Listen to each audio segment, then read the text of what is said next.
My name is Miguel Avila. I am a resident of Regent Park, and I am also a long-time activist fighting for social housing, food security, jobs. My activism also is integrated with Indigenous, the Indigenous struggles and land water defenders, land defenders, and one of the things that happened was Hamilton, the city of Hamilton, in June 2021, decided not to go ahead with the removal of the statue of John A. Macdonald. So the community called up for support because they find it offensive to continue having these statues of genocide on public spaces. They belong in other places, and it's hurtful for First Nations people, particularly since they were found 250 children in Kamloops, BC. So I was a participant of this action to remove the statue of Sir John Macdonald in Hamilton with 200 other people. Hamilton police recognized me as one of the participants and put up a bulletin that asked me for my surrender because I was identified as one of the individuals who pulled down the statue. So Hamilton police picked me up at my home address in October, brought me back home after taking my fingerprints, and charged me with mischief for over $5,000. I have a lawyer who is representing me in Hamilton right now, and he has been defending my case at court. And one of the proposals that the Crown provide to my lawyer is that in 2021 they want me to accept a plea bargain where the offer, as they explained to me, was 6 months in jail and 3 months of probation. My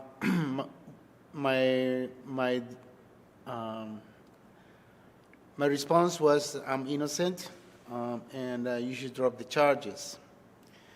Since I believe what I was doing was the right thing to do, to ensure that the memory of those children whose graves have been found across Canada, so far that number has gone up to 7,210 children's graves, and keeping a statue of genocide on public space is hurtful. Again, I want to emphasize the word.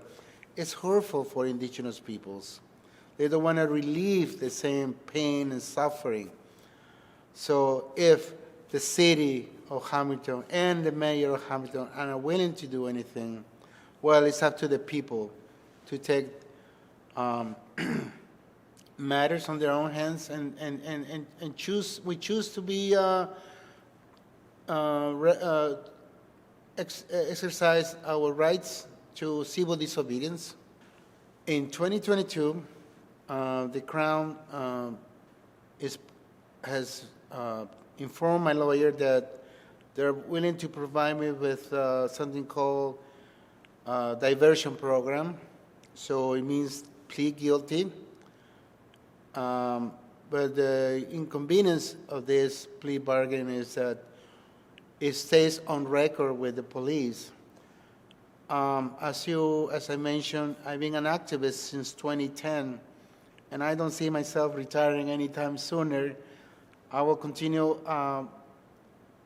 speaking up for the voiceless and for the poor and anybody who is facing injustice. And I know that this record can hinder me from participating on my activism, which is not just outside in the streets, it's also participating at board meetings, at committee meetings, at City Hall, and other agencies where I raise my voice and my fist for justice and explain to them with my living experiences, I mean, my knowledge and experience, telling them that society must change. We must build social housing with supports and never forget that the poor and the vulnerable needs our compassion. So now I'm facing another bigger battle because I most likely we will go into trial. We haven't set the date yet. I'm returning back to court on March the 14th at 9 a.m. Because my court hearing this past Monday, because of the blizzard conditions, it was adjourned. So that is my current legal situation, where I am going to fight for these tickets, these charges.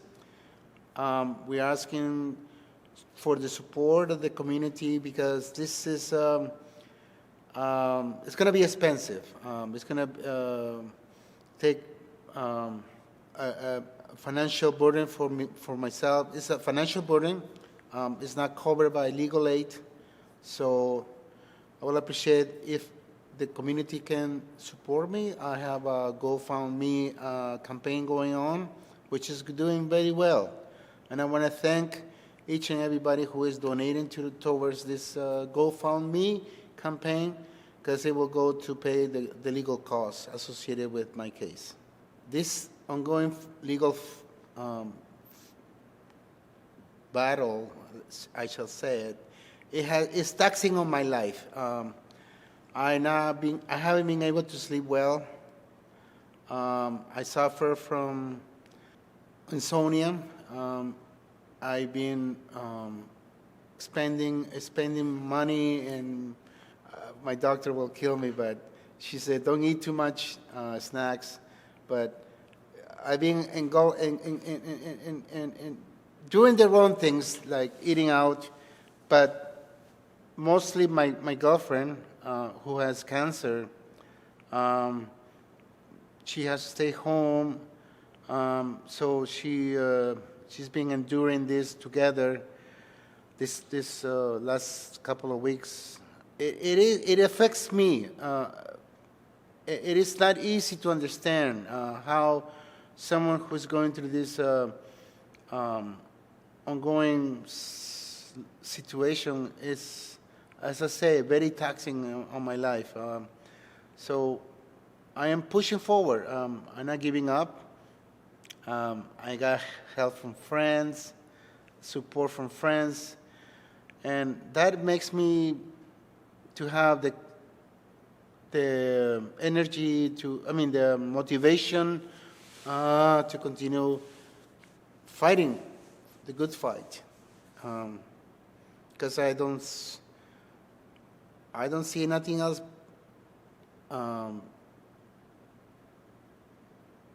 in the future for me, because this is my call, I think, to help my community in many ways, and it is a joy to work and for the community, for Regent Park. I'm engaged in many areas. I'm engaged with the Regent Park Neighbourhood Association, where I'm an active member. I'm engaged with the Coalition for Community Benefits for Regent Park. We're shaping the future of this community. But we have to remember that we cannot keep, we are very lucky to have this opportunity to revitalize our community, but there are many people out there that are living in tents, and I wish them to have the same benefits that we're having in our Regent Park. And hopefully, we can ensure that future generations have opportunity to own a home, to see also our youth having good employment opportunities, people with disabilities, an opportunity also for training or employment opportunities. There are so many iniquities in society, and I'm very proud to have been doing this for over 12 years now. It's been a long standing love for activism, and I will continue. Yeah, I'm very motivated to encourage to fight the good fight, as people say to me. Keep going, Miguel. Don't give up.